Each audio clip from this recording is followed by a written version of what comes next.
Hello दोस्तों, welcome to PPSC ज्ञान।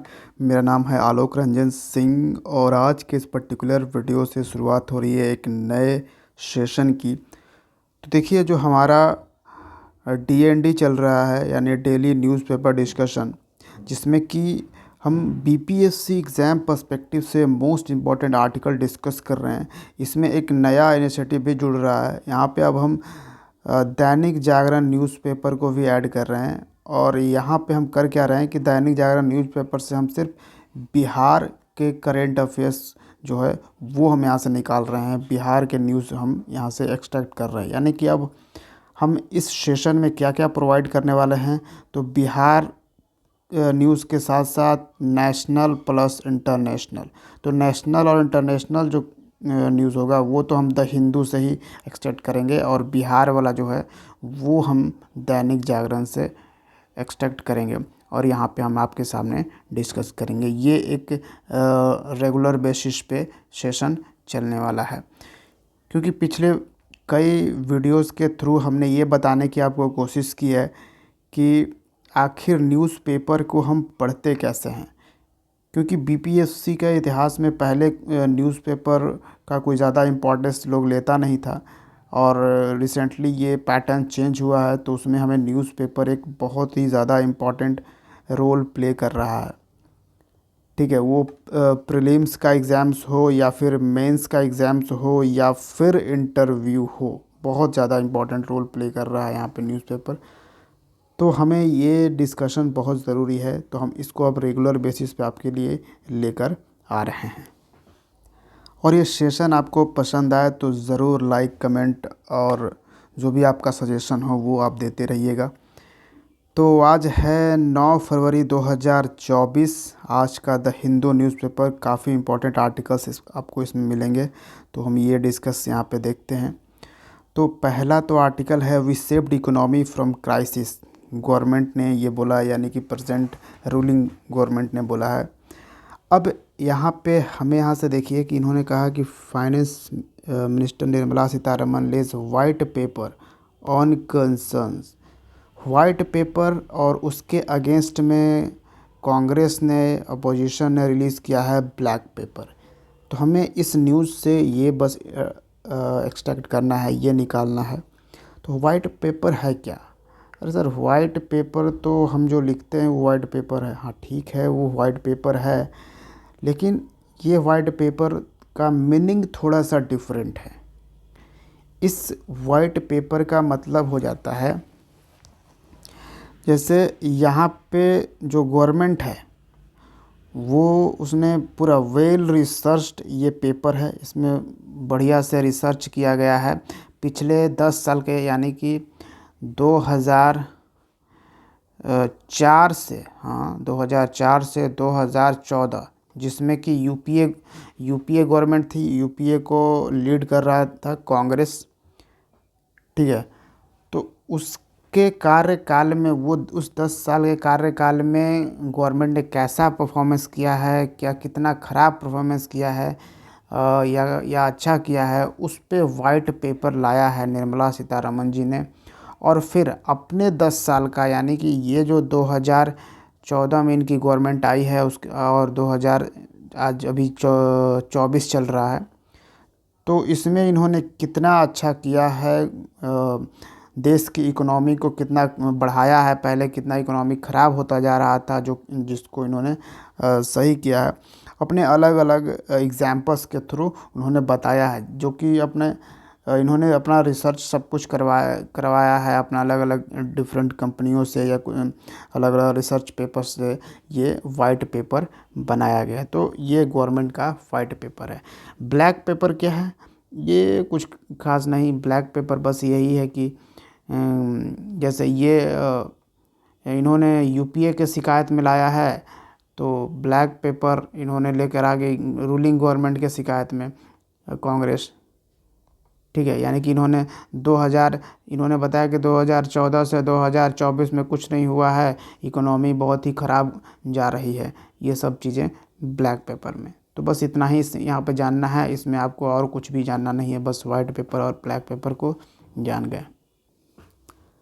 Sri Lankan cricketer यानी फॉर्मर श्रीलंकन क्रिकेटर हैं मुथैया मुरलीधरन को इंटरनेशनल आइकन अवार्ड दिया जा रहा है। कौन दे रहे हैं? तो हमारे वेटरन सुनील गावस्कर और जैन मेहता हैं मैनेजिंग डायरेक्टर अमूल के, तो यहाँ पे प्रोवाइड कर रहे हैं।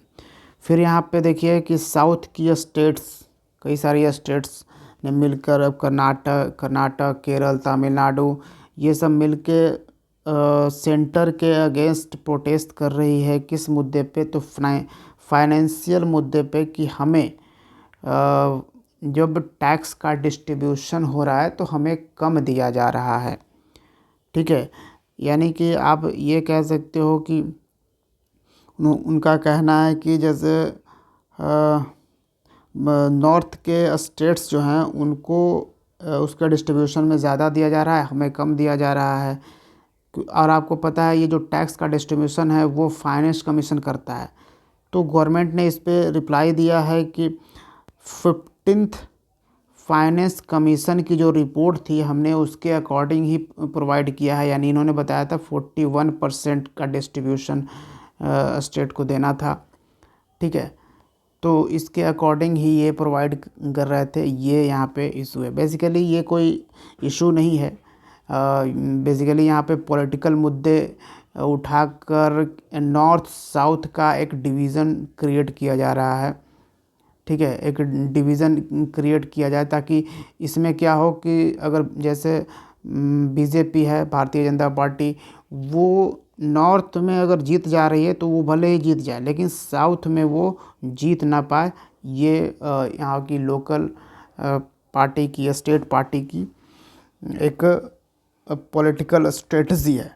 ठीक है, क्योंकि देखिए अगर टैक्स का कलेक्शन हो रहा है वो सारा कुछ सेंटर के पास जीएसटी वगैरह ये सब जा रहा है, तो उसके पास यहाँ से डिसाइड होगा कि किस स्टेट को कितना मिलेगा। वो on the basis of population भी मिलता है, ऑन द बेसिस ऑफ यानी कि लेस डेवलप्ड स्टेट्स को थोड़ा ज़्यादा मिल जाता है, जो बहुत ज़्यादा डेवलपमेंट नहीं जहाँ पे हुआ है वहाँ पे थोड़ा सा ज़्यादा भी मिलता है। तो ये डिपेंड करता है। तो इसमें कुछ भी ये नहीं कह सकते हैं कि हमें कम दिया जा रहा है हम और उधर ज़्यादा दिया जा रहा है। ठीक है, तो ये एक बिल्कुल टोटली पॉलिटिकल इशूज़ है। आप अगर इसमें पूरा डिटेल में भी देखोगे तो आपको ये समझ में। तो अब आगे हम चलते हैं नेक्स्ट अपने इम्पोर्टेंट आर्टिकल की ओर। तो हमारा अगला आर्टिकल होगा, तो आज एडिटोरियल नहीं है, हमारे एग्ज़ाम पर्सपेक्टिव से कोई भी इम्पोर्टेंट एडिटोरियल नहीं है, दोनों में से कोई भी नहीं, चारों में से एक्चुअली कोई नहीं। बाकी न्यूज़ है, न्यूज़ आर्टिकल काफ़ी इम्पोर्टेंट वाले हैं। और यहाँ पे तक पेटीएम पेमेंट बैंक डिबैकल हो रहा है। यानी कि देखिए आरबीआई ने पेटीएम पेमेंट बैंक को बैन किया है, ना कि पेटीएम ऐप को। ठीक है, पेटीएम ऐप को बंद नहीं किया है बल्कि वो पेटीएम बैंक भी है तो उसको बंद किया है आरबीआई ने। ये भी कंक्लूज़न एक दिया गया है। और उसके बाद देखें तो यहाँ पे आप आ जाइए एफएमआर में। ये एक इम्पॉर्टेंट आर्टिकल आप यहाँ पे देख पाओगे। Centre to scrap free movement regime with Myanmar, says Shah. तो अमित शाह जो कि अभी भारत के होम मिनिस्टर हैं, उन्होंने कहा है कि हम जो फ्री मूवमेंट रेजीम है म्यांमार के साथ वो हम हटा देंगे। ठीक है, तो ऐसा उन्होंने क्यों कहा है और ये फ्री मूवमेंट रेजीम क्या है ये हम जानते हैं पहले। तो एफएमआर यानी फ्री मूवमेंट रेजीम के अकॉर्डिंग क्या है कि any member of a hill tribe who is a citizen of either India और Myanmar and who resides within 16 kilometer of the border on either side can cross on the production of a borderless pass usually valid for a year and can stay up in 2 weeks per visit।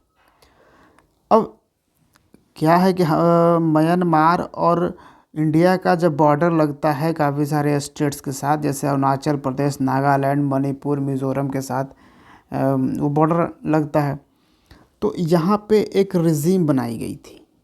क्या regime बनाई गई थी कि India और Myanmar का ये मान लो border है भैया, ये बॉर्डर है, तो इसके 16 किलोमीटर के अंदर तक जितने लोग रहते हों, और इधर म्यांमार में देखिए, म्यांमार के भी 16 किलोमीटर के अंडर में जितने लोग रहते हों, इन लोगों को ना एक पास मिलेगा जो जिसकी वैलिडिटी 1 साल की होगी। ठीक है, और ये यहाँ से इसी पास के थ्रू, इन्हें कोई वीज़ा वगैरह कुछ लेने की ज़रूरत नहीं, इसी पास के थ्रू ये आ जा सकेंगे। और इनका एक रहेगा कि सप्ताह में, यानी कि कम से कम 2 सप्ताह ये रुक सकेंगे एक बार में। ठीक है, तो ये चीज़ें यहाँ पे इससे ज़्यादा रुक नहीं सकेंगे। ये यहाँ पे कहा गया था FMR के तहत, यानी कि फ्री मूवमेंट रेजिम के तहत। फिर और आपको पता है इंडिया और म्यांमार का जो बॉर्डर है वो 1643 किलोमीटर लंबा बॉर्डर है। ठीक है, ये बहुत इंपॉर्टेंट है, याद रखिएगा। 1643 किलोमीटर का ये हम म्यांमार के साथ बॉर्डर शेयर करते हैं। थोड़ा सा इरेज करता हूँ और देखिए, और ये FMR प्रोविजंस जो है उसको लास्टली 2016 में रिवाइज्ड किया गया था। और हम यहाँ पे देख ही रहे हो कि अरुणाचल प्रदेश से हम 520 किलोमीटर का बॉर्डर शेयर करता है अरुणाचल प्रदेश म्यांमार के साथ। नागालैंड 215 किलोमीटर का बॉर्डर, मणिपुर 398 किलोमीटर का, और मिज़ोरम 510 किलोमीटर का बॉर्डर शेयर करता है म्यांमार के साथ, यानी हमारी नॉर्थ ईस्ट जो स्टेट्स हैं।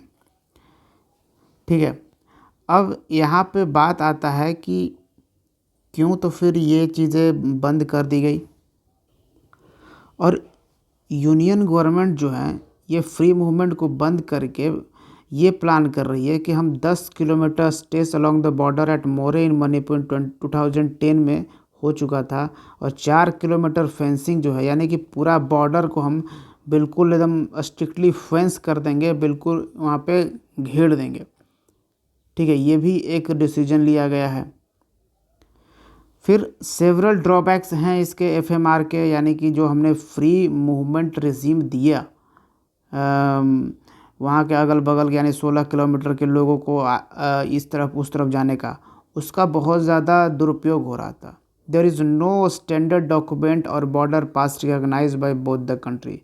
अब इसके थ्रू कोई स्टैंडर्ड वैसा डॉक्यूमेंट तो था नहीं कि ये पास हो गया, मिल गया और आप चले आए। कोई भी फेक पास भी बना के वहाँ से चले आ रहा है।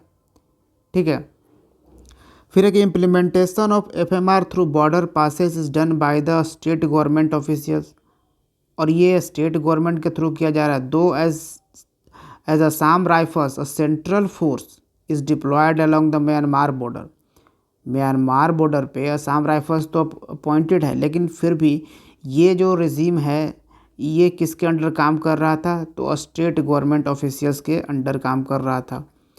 तो वहाँ से भी ये चीज़ें गड़बड़ हो रही थी।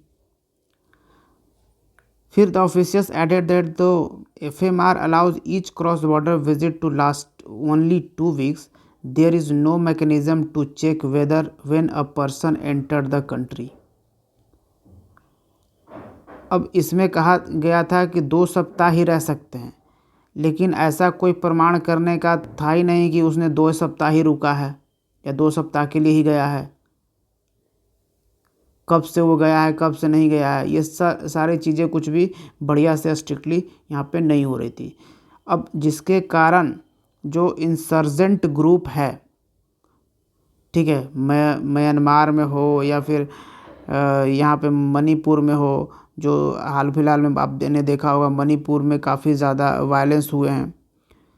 तो इसका जो सरकार है मणिपुर की गवर्नमेंट, उन्होंने बोला है कि इसके कारण ही हम यहाँ पे बहुत ज़्यादा ये प्रॉब्लम फेस कर रहे हैं, क्योंकि जो इंसर्जेंट ग्रुप हैं वो फेक आईडी वगैरह, फेक डॉक्यूमेंट वगैरह बना के वो आ जा रहे हैं, वो इधर से उधर चले जा रहे हैं। ठीक है, इसमें इंडियन इंसर्जेंट ग्रुप्स भी है शामिल। तो इसलिए स्टेट गवर्नमेंट ने सेंट्रल गवर्नमेंट को ये सजेस्ट किया कि हमें फ्री मूवमेंट रेजिम जो है वो बंद कर देनी चाहिए। और अब सेंट्रल गवर्नमेंट ने ये अनाउंस भी कर दिया कि हम प्री मूवमेंट रजीम बंद कर देंगे और पूरा बॉर्डर म्यांमार से हम फेंस कर देंगे बिल्कुल स्ट्रिक्टली। ठीक है, तो ये चीज़ें आपको समझनी है। और नेक्स्ट आर्टिकल है हमारा, हाँ यहाँ पे आप देख सकते हो, ये इम्पोर्टेंट एक आर्टिकल है। India's Kaladan project in Myanmar in limbo as rebels control key town. तो जो मेन टाउन था जहाँ पे कलादान प्रोजेक्ट यहाँ पे रखा गया था, बनाया गया था, इसको अब म्यांमार के एक रिबेल ग्रुप ने कंट्रोल कर लिया है, उस पर कब्ज़ा कर लिया है, जिसके कारण अब कहा जा रहा है कि कलादान प्रोजेक्ट जो है वो अब वर्क नहीं करेगा। तो देखिए यहाँ पे हुआ क्या है कि एक रिबेल ग्रुप है जिसका नाम है Arakan army, AA। Arakan army ने एक पलेटवा टाउनशिप जो कि मिज़ोरम के नज़दीक आपको मिलेगा, उसको कैप्चर कर लिया है। And there is no way that any connectivity project can take place in Rakhine state. तो म्यांमार का एक रखाइन स्टेट है जहाँ पे पलेटवा टाउन है, उसको कैप्चर कर लिया है, वहाँ पे कंट्रोल इस्टेब्लिश कर लिया है इस अराकन आर्मी एक रिबेल ग्रुप ने। ठीक है, तो कहा जा रहा है कि कलादान प्रोजेक्ट अब आगे वर्क नहीं करेगी। कलादान प्रोजेक्ट है basically enhancing road and maritime connection with Southeast Asia has faced a definite setback after an important town in Myanmar was captured recently। तो साउथ ईस्ट एशिया को कनेक्ट करने का एक बहुत ही इम्पोर्टेंट प्रोजेक्ट था। ठीक है, जो कि रोड और सी प्रोजेक्ट के थ्रू ये कनेक्ट किया जा रहा था। यहाँ पे अब हम मैप में आपको मैं दिखाता हूँ, ये आप देखो, यहाँ पे आपको दिखेगा इंडिया का कोलकाता। इस सी पोर्ट से हम सी के थ्रू कनेक्ट कर रहे थे सितवे पोर्ट को। म्यांमार का ये सितवे पोर्ट है, इसको हम कनेक्ट कर रहे थे। और इससे फिर एक पलेटवा टाउन है, आप देख रहे हो, इसी पलेटवा टाउन को कैप्चर कर लिया है। और यहीं पे ये इसके थ्रू ये होते हुए इसको जाना था कहाँ पे, मिज़ोरम में। यानी कि आप देख रहे हो कि जो एक बहुत ही लंबा रूट था इंडिया से मिज़ोरम को, यानी नॉर्थ ईस्ट जो हमारी स्टेट है उसको कनेक्ट करने का, उसको फास्ट मूविंग तरीके से बिल्कुल यहाँ पे शॉर्टकट में कनेक्ट किया जाना बहुत इम्पोर्टेंट। और इसके साथ ही साउथ ईस्ट एशिया से भी हमारी कनेक्टिविटी बढ़ जाती। जब यहाँ इधर कनेक्ट हो गया था तो म्यांमार के थ्रू यहाँ पे और भी दूसरे जो स्टेट्स यानी कि कंट्री हैं, जैसे थाईलैंड, लाओस, चाइना, इन सब के थ्रू यहाँ से कनेक्टिविटी हो जाए। मेनली हमें चाइना से तो उतना यहाँ से कनेक्ट करना नहीं था, बेसिकली थाईलैंड, लाओस वगैरह या वियतनाम वगैरह से कनेक्टिविटी यहाँ पे हो जाती। ठीक है, तो ये हमारा था हुगली रिवर पे, आप यहाँ पर देख रहे हो, कोलकाता से इसको कनेक्ट करना था सितवे पोर्ट को, म्यांमार के सितवे पोर्ट को। और इसके थ्रू ये जो हमारा मिजोरम स्टेट है, ठीक है, मिज़ोरम को यहाँ से कनेक्ट है। ये वाला जो पार्ट इधर निकला हुआ ये मिज़ोरम नहीं है, ये त्रिपुरा है। ठीक है, और देखिए कलादान प्रोजेक्ट काफ़ी वक्त से डिले ही चल रहा है। ये $500 मिलियन का प्रोजेक्ट है, which was estimated to cost $500 million and has delayed for multiple reason, जैसे Rohingya crisis that erupted in 2017 में रोहिंग्या क्राइसिस हुआ था, उसके कारण भी ये बंद हो गया था। तो काफ़ी सारे नीति के कारण भी ये बंद हो गया है। तो म्यांमार में ही दो तरह के रिबेल्स ग्रुप हैं, एक है the fight between the AA जो कि अराकन आर्मी है, एंड द जनता फोर्सेस टूक a crucial turn on January 15 and the rebel forces captured पलेटवा town जो है उसको कैप्चर कर लिया। तो ये था कलादान प्रोजेक्ट। हम नेक्स्ट बढ़ते हैं और फिर यहाँ पे आ जाते हैं। ये देखिए एक इम्पॉर्टेंट आपका स्कीम है सेंट्रल गवर्नमेंट का। तो नया एक फिशरीज स्कीम को अप्रूव किया गया है, प्रधानमंत्री मत्स्य किसान समृद्धि सह योजना। ठीक है, तो ये एक आपको याद होगा पहले से एक और हमारा ऑलरेडी फिश से रिलेटेड जो है स्कीम चल रहा है, प्रधानमंत्री मत्स्य संपदा योजना। ये ऑलरेडी काम कर रहा है, इसके अंडर ही काम करेगा। ये एक तरह से सब स्कीम के तरीके से इस स्कीम के अंडर ही काम करेगा, प्रधानमंत्री किसान समृद्धि सह योजना। इसमें 6,000 करोड़ रुपए का इन्वेस्टमेंट एक्सपेक्ट किया जा रहा है और इसमें अप्रूव्ड कर दिया गया है extension of fisheries and aqua culture infrastructure development fund 2026 तक। प्राइम मिनिस्टर मोदी ने इसको अप्रूव किया है कि एक्सटेंड किया जाएगा, extension of fisheries and aqua culture infrastructure जो है वो बनाया जाएगा। बेसिकली ये जो प्रोजेक्ट है प्रधानमंत्री मत्स्य किसान समृद्धि सह योजना, इसके तहत इंटेंसिफाई किया जाएगा development of various infrastructure such as fishing harbours, fish landing centres, ice plants, cold storage and fish transport facilities. ये सब चीज़ें जो है वो एनहांस किया जाएगा इस नए स्कीम के थ्रू, प्रधानमंत्री मत्स्य किसान समृद्धि सह योजना। अब हम इसके बाद चलते हैं आगे नेक्स्ट आर्टिकल को। तो यहाँ पे आपको एक इम्पॉर्टेंट आर्टिकल मिलेगा, minor water pollution offences to be decriminalised. यानी कि पहले जो ऑफेंसेस था वाटर पोल्यूशन एक्ट के तहत वो क्रिमिनल के तौर पे उसमें लिया जाता था, उसको डीक्रिमिनलाइज कर दिया गया है। वो अब नॉर्मल एक तरीके से आ गया है। यानी कि देखिए, the Lok Sabha on Thursday passed a water amendment pollution and prevention bill 2024। The bill makes important changes to the Water Pollution and Prevention Act 1974 का ये जो एक्ट था water pollution and prevention act, उसमें कुछ चेंजेस लाए गए हैं। इसको अमेंड करके इसमें क्रिमिनलाइजिंग सर्टेन वायलेशंस डीम्ड माइनर, कुछ तरह के जो वायलेशंस थे जिसको क्रिमिनलाइजेशन के कैटेगरी में, क्राइम की कैटेगरी में रखा गया था, उसको डीक्रिमिनलाइज कर दिया गया है। अब उसको एक माइनर के तौर पर लिया जाएगा। कुछ ऐसे इसमें प्रोविज़न लाए गए हैं इन चेंजेज में, जैसे कि पहले जो पेनाल्टी दिया जाता था जेल होने का, यानी कि जेल किया जाता था, उस जेल के सज़ा के जगह पे अब 10,000 से 15 लाख तक का फ़ाइन उसमें लिया जा सकता है और उसको छोड़ दिया जा सकता है। और ये वर्जन जो अमेंडेड वर्जन है वो हिमाचल प्रदेश, राजस्थान और सारे यूनियन टेरिटरीज़ में लागू होगा, इम्प्लीमेंट।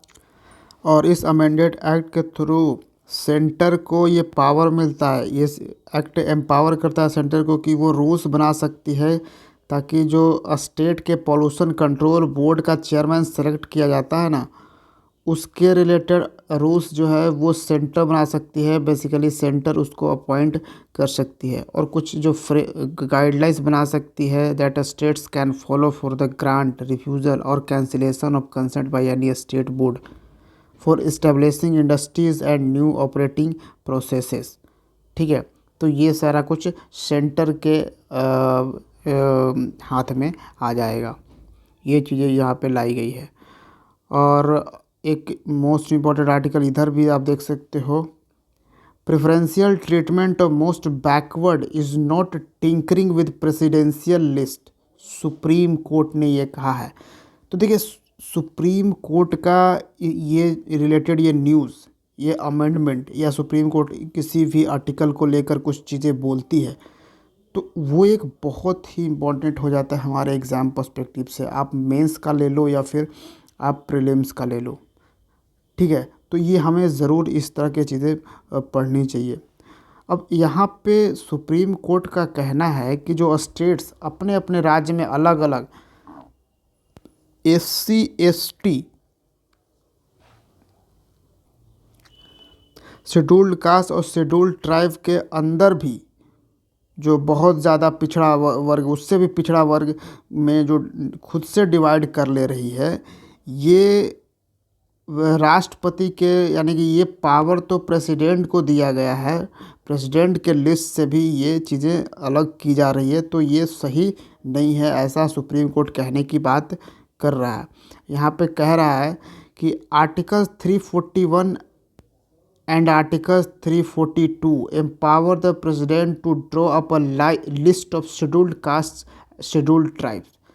341 के थ्रू शेड्यूल्ड कास्ट का जो है आर्टिकल, जो प्रेसिडेंट को ये पावर मिला है कि कौन शेड्यूल्ड कास्ट में रहेगा और कौन शेड्यूल्ड ट्राइब्स है। शेड्यूल्ड ट्राइब्स के लिए 342 और शेड्यूल्ड कास्ट के लिए यहाँ पे 341 यहाँ पे आर्टिकल दिया गया है।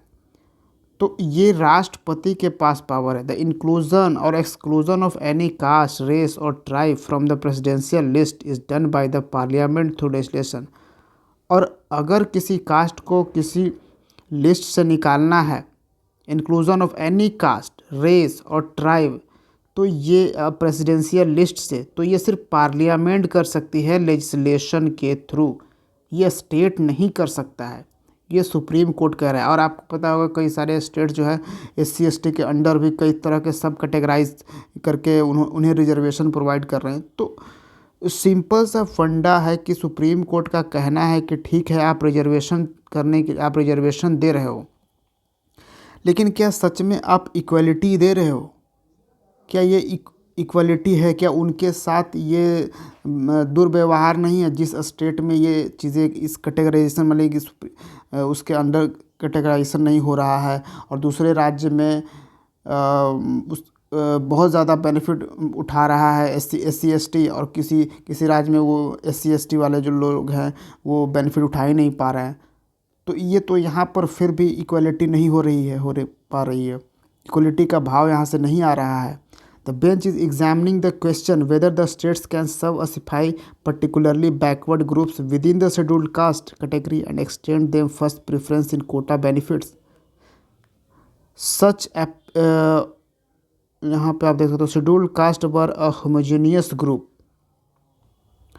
and such a special treatment to some subcasts amounted to the practice of inequality by the state. State कौन सी प्रैक्टिस कर रही है? इनइक्वालिटी कर रही है कि इस तरह के जो स्पेशल ट्रीटमेंट आप किसी सब कास्ट को दे रहे हो। ठीक है, तो ये क्या कर रहे हो आप? इनइक्वालिटी में आप ट्रीट कर रहे हो उसको। तो यही यहाँ पे सुप्रीम कोर्ट का कहना है कि ये SC ST के अंडर जो भी है वो कौन सा रहेगा कौन सा नहीं रहेगा, ये लिस्ट तो प्रेसिडेंट के पास है और इसको चेंज किया जा सकता है सिर्फ और सिर्फ पार्लियामेंट के थ्रू, लेजिस्लेशन के थ्रू। बहुत ही इंपॉर्टेंट चीज़ है, याद रखिएगा एग्जाम पर्सपेक्टिव से। आर्टिकल 341 जो है शेड्यूल्ड कास्ट और 342 शेड्यूल्ड ट्राइब्स है। ठीक है, ये यहाँ पे दिया गया है, तो ये चीज़ें आपको याद रखना है।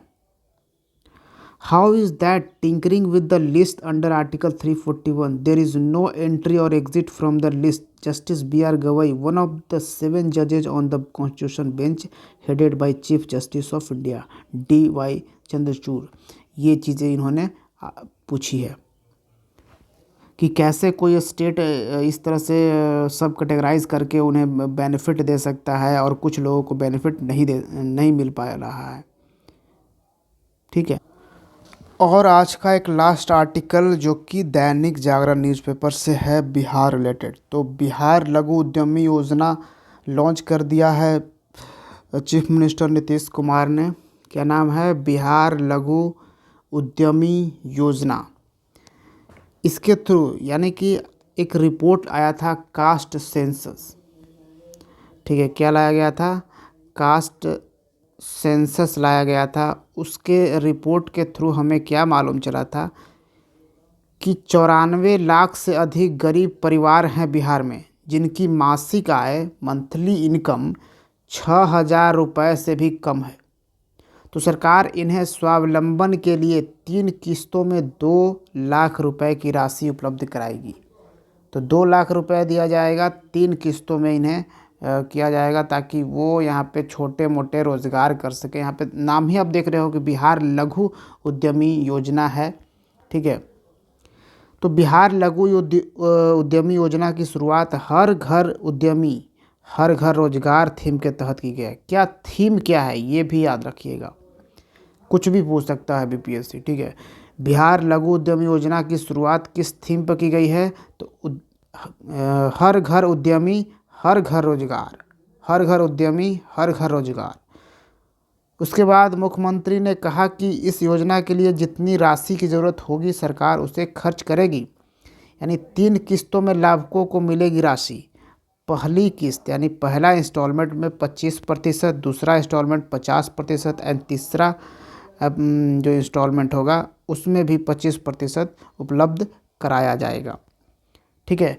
फिर योजना का संचालन किस तरीके से होगा, किस तरह से ये स्कीम काम करेगा? तो योजना के लाभ को ले प्रत्येक वर्ष ऑनलाइन आवेदन मांगे जाएंगे। आवेदन प्राप्त होने के बाद जो बेनिफिशियरी होंगे उनका चयन कंप्यूटराइज्ड रैंडमाइजेशन सिस्टम से होगा। अब रैंडम तरीके से कंप्यूटर के थ्रू जो भी चुन लिए जाएंगे उनको यहाँ पे चुना जाएगा। प्रत्येक परिवार से एक ही व्यक्ति को ही योजना का लाभ दिया जाएगा। योजना में अनुमान्य व्यवसाय राज्य सरकार द्वारा इस बाबत तय किए गए व्यवसायों की सूची से चुननी होगी। ये भी आप यहाँ पे देख सकते हो कि क्या इसमें टर्म्स एंड कंडीशन है। फिर आवेदन की अर्हता, आवेदन के आधार कार्ड पर बिहार का पता होना चाहिए। यानी कि बिहार के जो है उनके लिए यह स्कीम है, तो उस पर आवेदन कार्ड पे यानी आधार कार्ड पे वहाँ पे बिहार का एड्रेस होना चाहिए। आवेदन की तिथि को उम्र 18 से 50 वर्ष की होनी चाहिए। आय प्रमाण पत्र सक्षम प्राधिकार को हो जिसमें प्रति माह 6,000 रुपये से कम का जिक्र हो। अब इनकम टैक्स का भी यानी इनकम सर्टिफिकेट भी आपके पास होना चाहिए जिसमें ये मालूम चलेगा कि 6 माह से कम आपको मतलब 6,000 रुपया से महीना कम रहता है आपका, ठीक है। तो ये सारा कुछ डॉक्यूमेंट के बाद ये चीज़ें अलाउड होगी। फिर योजना में वर्गवार लाभ हो, यानी ऑब्वियसली अब कास्ट सेंसस के अकॉर्डिंग यहाँ पे लिखा ही गया कि जाति आधारित गणना की रिपोर्ट के आधार पर ये पहली योजना सरकार ने लाई है। तो यहाँ पे देखा गया कि कितने लोगों को ये दिया जाएगा, तो सामान्य वर्ग कितने, पिछड़े वर्ग, अत्यंत पिछड़े, अनुसूचित और अनुसूचित जनजाति के कितने लोग, कितने परिवार होंगे जिनको ये इस योजना का बेनिफिट दिया जाएगा। ये सारा कुछ यहाँ पे दिया गया, तो ये भी याद रखिएगा, इम्पोर्टेंट है बिहार लघु उद्यमी योजना। तो देखिए ये था आज का द हिंदू न्यूज़पेपर के इम्पोर्टेंट आर्टिकल्स और दैनिक जागरण के साथ में हमने डिस्कस किया। अब आपका जो ये आप देख पा रहे हो जो DND है, ठीक है, डेली न्यूज़ डिस्कशन में अब Bihar plus national plus international का ये कॉम्बिनेशन आपको ज़रूर पसंद आया होगा। तो वीडियो को लाइक वगैरह ज़रूर करिएगा। अगर आपका कोई भी सजेशन हो तो कमेंट करके हमें बताइएगा।